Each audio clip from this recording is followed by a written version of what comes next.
আসসালামু আলাইকুম viewers, food and tasty রেসিপিতে আপনাদের সবাইকে স্বাগতম জানাচ্ছি। আজ আমি আপনাদের সাথে যে রেসিপিটি শেয়ার করতে যাচ্ছি সেটি হলো চট্টগ্রামের ঐতিহ্যবাহী গরুর মাংসের কালা ভুনা। এই রেসিপিটি আমি খুবই সহজ এবং ঘরোয়া পদ্ধতিতে তৈরি করতে যাচ্ছি। আশা করছি আমার এই রেসিপিটি আপনাদের সবার কাছে ভালো লাগবে। চলুন তাহলে দেখে নিন কীভাবে তৈরি করতে হয় চট্টগ্রামের ঐতিহ্যবাহী গরুর মাংসের কালা ভুনা।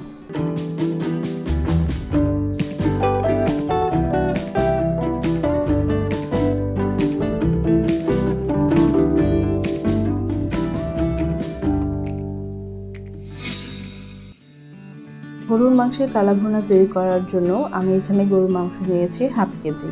এর মধ্যে দিয়ে দিব হাফ কাপ পেঁয়াজ কুচি, হাফ কাপ পেঁয়াজ বেরেস্তা,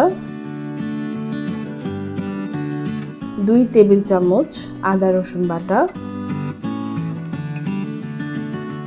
1.5 চা চামচ লাল মরিচের গুঁড়ো। এখানে নিয়েছি 3-4টে দারচিনি, 4-5টা এলাচ, 4-5টা লং এবং 3টা তেজপাতা। সবগুলো একসাথে ঢেলে দিচ্ছি।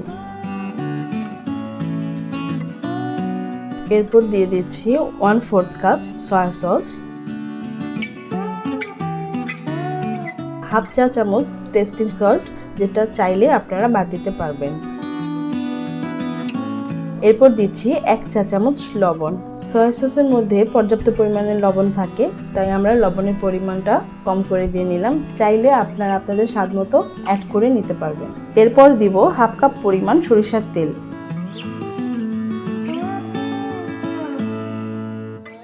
এরপর যে মশলাটি আমরা ব্যবহার করব এটি একটি রেডিমিক্স কালা ভুনার মশলা। একটি রেডিমিক্স কালা ভুনার মশলা প্যাকেটের মধ্যে 2টি মশলা থাকবে, একটি বড় এবং একটি ছোট। ছোট মশলাটি আমরা আলাদা করে রেখে দিলাম, এটা আমরা পরে ব্যবহার করব এবং বড় প্যাকেটটি আমরা এখন ব্যবহার করব। বড় এই প্যাকেটটি দিয়ে 1 কেজি পরিমাণ গরুর মাংসের কালা ভুনা তৈরি করা যায়। যেহেতু এখানে আমরা 500 গ্রাম গরুর মাংস ব্যবহার করছি, সেক্ষেত্রে এই মশলার প্যাকেট থেকে আমরা অর্ধেক পরিমাণের মশলা এখানে দিয়ে দেব। এবার সম্পূর্ণ মশলাগুলো হাত দিয়ে খুবই ভালোভাবে চেপে চেপে মেখে নিতে হবে।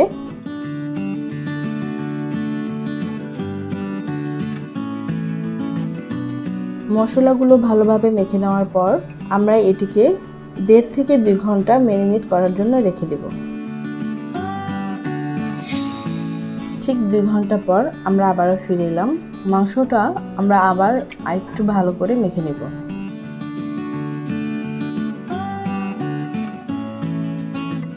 ভালোভাবে মাখা হয়ে গেলে এর মধ্যে আমরা 1 কাপ পরিমাণের পানি দিয়ে দেব।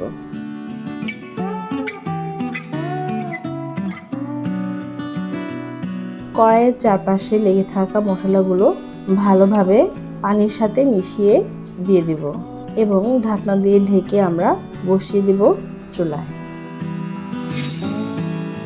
সম্পূর্ণ রান্নাটিকে আমাদের মিডিয়াম লো হিটে রান্না করতে হবে এবং অনেকটা সময় নিয়ে এই রান্নাটা রান্না করতে হবে।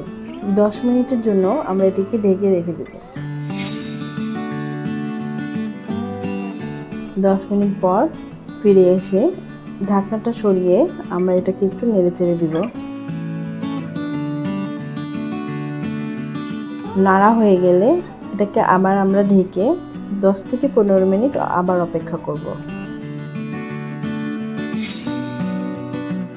15 মিনিট হয়ে গেলে আমরা আবার ঢাকনাটাকে সরিয়ে ভালোভাবে নেড়ে দিব এবং 10-15 মিনিট পর পর আমাদের ঢাকনা উঠিয়ে ভালোভাবে এটাকে নেড়ে দিতে হবে, যাতে নিচে লেগে না যায়।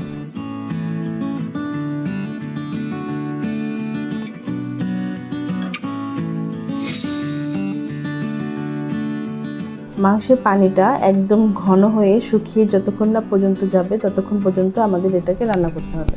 পানিটা একদম শুকিয়ে আসেনি, কিছুটা পানি রয়ে গেছে। এখন আমরা এটাকে আর ঢেকে দিব না, এটাকে অনবরত নাড়তে থাকবো এবং নাড়তে নাড়তে যতটুকু পানি এটার মধ্যে আছে এবং ঝোলটা আমি টেনে একদম শুকিয়ে নেব।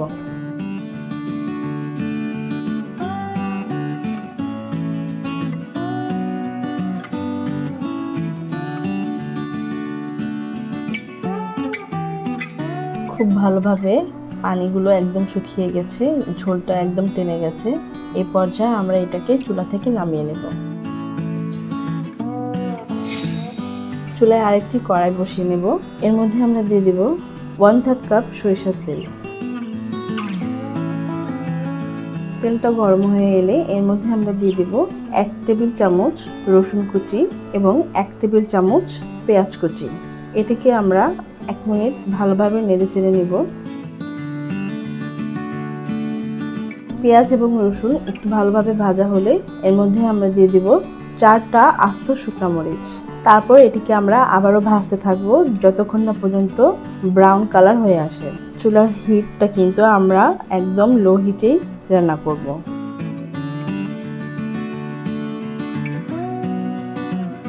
পেঁয়াজটা বাদামি কালার হয়ে এসেছে। এখন আমরা এটিকে নামিয়ে মাংসের ওপর ঢেলে দেব।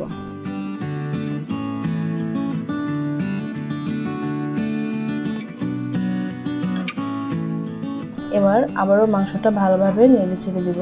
বাগারটার সাথে মাংসটাকে ভালোভাবে মিশিয়ে নেব।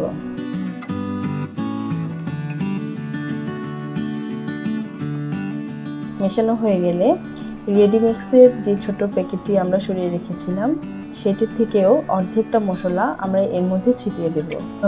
ভালোভাবে নেড়ে নেব। ভালোভাবে নাড়া হয়ে গেলে এর মধ্যে আমরা দিয়ে দেব 1/3 কাপ পানি। এই পানিটা দেওয়ার কারণ হচ্ছে বাগারটা এবং মশলাটা যাতে মাংসের মধ্যে ভালোভাবে মিশে যায়। পানিটা দিয়ে আমরা একটু নাড়াচাড়া দিয়ে আবারও ঢেকে দেব। 10 মিনিট আমরা এটার জন্য অপেক্ষা করব।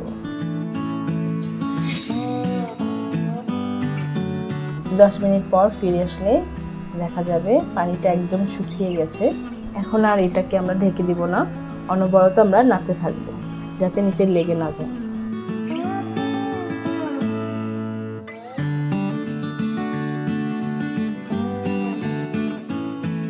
তৈরি হয়ে গেছে চট্টগ্রামের ঐতিহ্যবাহী গরুর মাংসের কালাভুনা।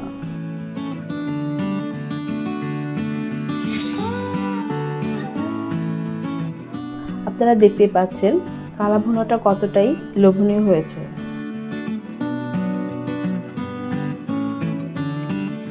আশা করছি আমার আজকের রেসিপিটি আপনাদের সবার কাছে ভালো লেগেছে। ভালো লাগলে অবশ্যই আমার চ্যানেলটি সাবস্ক্রাইব করবেন এবং পাশে থাকা বেল আইকনটি চেপে অপেক্ষা করবেন আমার পরবর্তী রেসিপির জন্য। সবাই ভালো থাকবেন। আল্লাহ হাফেজ।